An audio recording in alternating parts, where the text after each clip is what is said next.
being a congresswoman isn't easy. Not that I would know, not from personal experience, but it appears that if you're young, attractive, and part of the left, you might have a difficult time, at least dealing with right-wing men. Representative Alexandria Ocasio-Cortez, good example of that. On New Year's Eve, she responded to a right-wing commentator who said some pretty weird things about her vacation photos. So now this is Steve Cortez, previously a commentator for conservative TV network Newsmax, an advisor to former President Donald Trump. He posted a photo on Twitter of AOC and her boyfriend on vacation in Florida. Now, I don't really care. Okay, you're on vacation, have fun. Whatever, right? I don't really care to see you doing vacation stuff. It's great that you do that. It's great that you can actually afford a vacation. I wish most of us could. But at the same time, all right, whatever.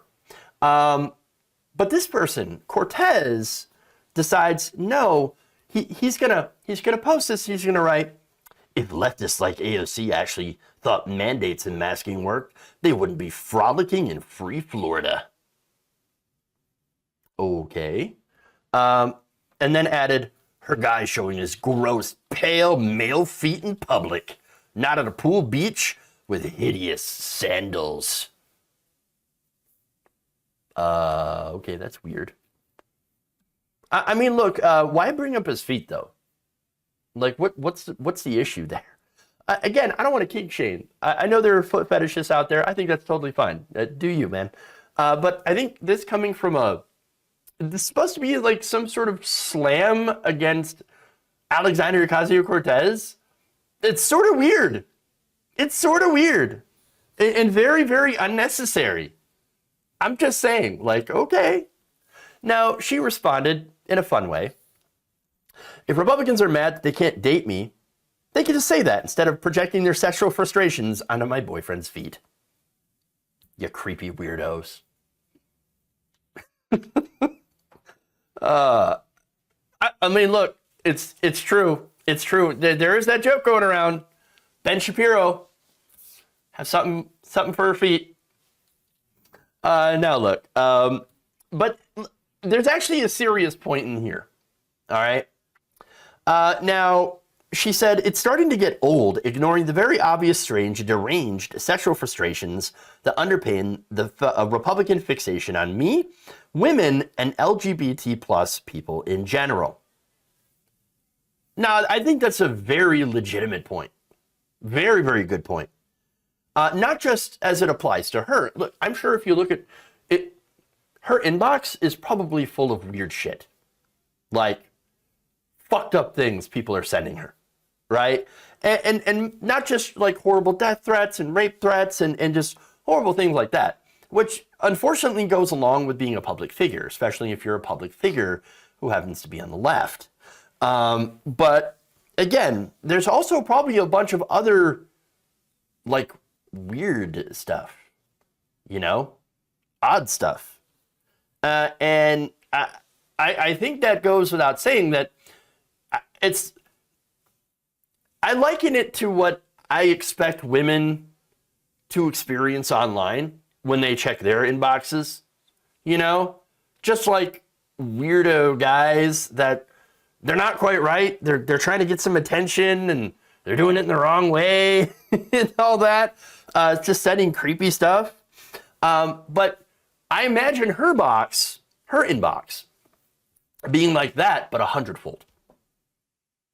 So now that said, some are just saying, well, look, AOC, she's just deflecting from the fact that she went to Florida and that she was photographed outside not wearing a mask. Okay, and? Shock, horror. Oh my God, I can't believe she's not wearing a mask in Florida where you don't have to wear a mask outside.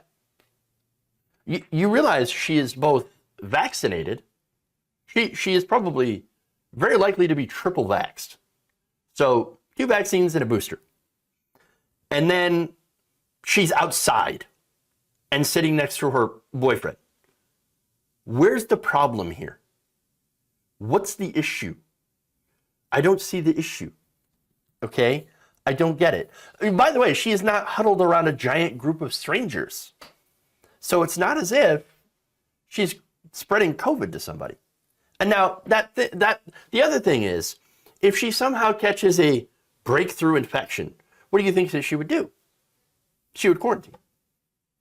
That's what normal people do. I don't see what the issue here is. I don't see what the big problem. But right wing is treating it like it's I gotcha. Oh, gotcha. Oh, you're in Florida. And what's wrong with being in Florida? A lot of people like Florida. I've been to Florida before. Now, I didn't like Florida. It's too hot for me. I kind of like, places a little bit cooler. I think it's a little too humid for me, a little too warm. But some people love Florida as the destination spot. And by the way, going to Florida for a vacation is not an endorsement of the policies of the people who run it. Like, you think Ted Cruz going to Cancun, do you think that he endorses the Mexican government? I mean, is it now, are we at a place where you cannot travel to a certain part of the country, a certain state, or even a certain country for whether it be a vacation or a trip or whatever? And if you do, that somehow that means you're endorsing the people who run the place? Come on. No, there's no way you believe that. Nobody believes that. This is ridiculous. No. Again, going to Florida, perfectly fine to go on vacation.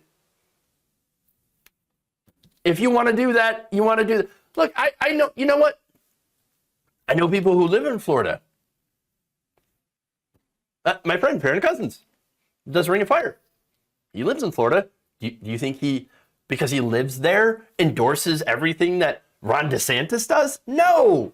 He's a gigantic critic of Ron DeSantis. The whole situation, the whole conversation over that and AOC is ridiculous. Just so dumb. It's dumb. And again, she's not going around and purposely spreading COVID around to people like others are. So that said, more fun responses here. Ian Hayworth, an editor for Ben Shapiro's Daily Wire, said this in response. Quote, "I definitely do not want to date you." Okay. To which she responded, "I'm glad you felt the need to share that with the world. Don't worry, this is a totally normal thought to have and share as an editor of a right-wing website, and totally doesn't prove my point at all.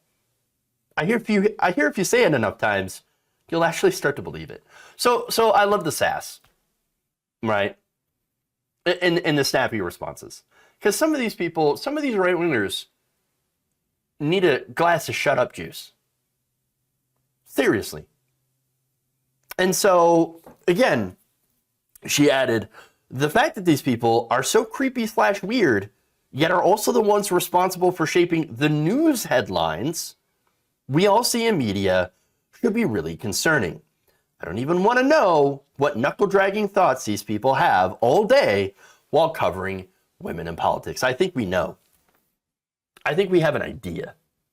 And so, again, remember, there's a lot of people on the right who tend to speak about women as if they're second-class citizens. For example, here's Madison Cawthorn. Madam Speaker, a silent genocide has slipped beneath the conscience of America. Precious works of our Creator, formed and set apart, meet death before they breathed life. Eternal souls woven into earthen vessels, sanctified by Almighty God and endowed with the miracle of life, are denied their birth by a nation that was born in freedom. Earthen vessels. That's what they are to women. That's what women are to them on the right.